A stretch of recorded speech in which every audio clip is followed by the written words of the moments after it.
भीमसेन व्यास जी से कहने लगे कि हे पितामह, भ्राता युधिष्ठिर, माता कुंती, द्रौपदी, अर्जुन, नकुल और सहदेव आदि सब एकादशी का व्रत करने को कहते हैं, परंतु महाराज मैं उनसे कहता हूँ कि भाई मैं भगवान की शक्ति पूजा आदि तो कर सकता हूँ, दान भी दे सकता हूँ, परंतु भोजन के बिना नहीं रह सकता। इस पर व्यास जी कहने लगे कि हे भीमसेन, यदि तुम नरक को बुरा और स्वर्ग को अच्छा समझते हो तो प्रति मास की दोनों एकादशियों को अन्न मत खाया करो।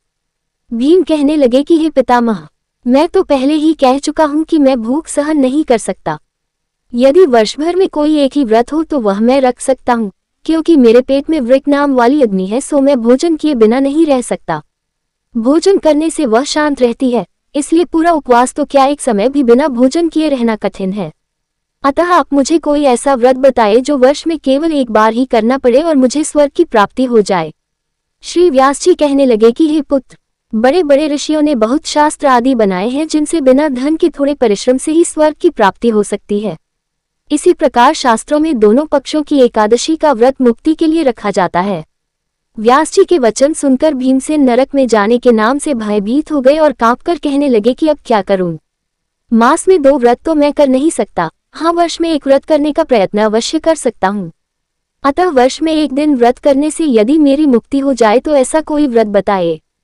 ये सुनकर व्यास जी कहने लगे कि वृषभ और मिथुन की संक्रांति के बीच ज्येष्ठ मास के शुक्ल पक्ष की जो एकादशी आती है उसका नाम निर्जला है।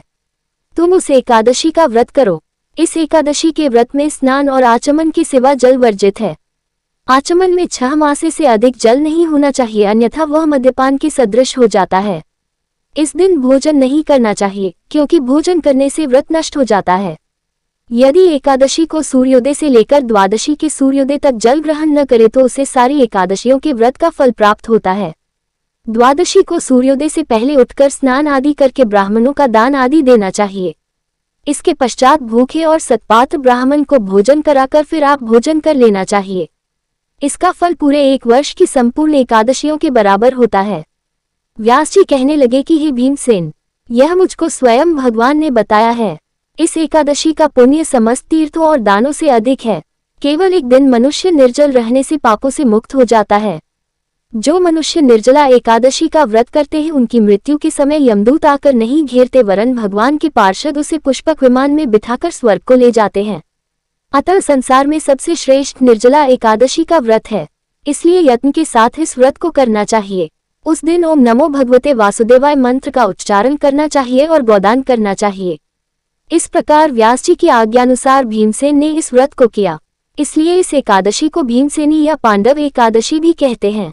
निर्जला व्रत करने से पूर्व भगवान से प्रार्थना करें कि हे भगवान, आज मैं निर्जला व्रत करता हूँ, दूसरे दिन भोजन करूंगा। मैं इस व्रत को श्रद्धापूर्वक करूंगा, अतः आपकी कृपा से मेरे सब पाप नष्ट हो जाएं। इस दिन जल से भरा हुआ एक घड़ा वस्त्र से धन कर स्वर्ण सहित दान करना चाहिए।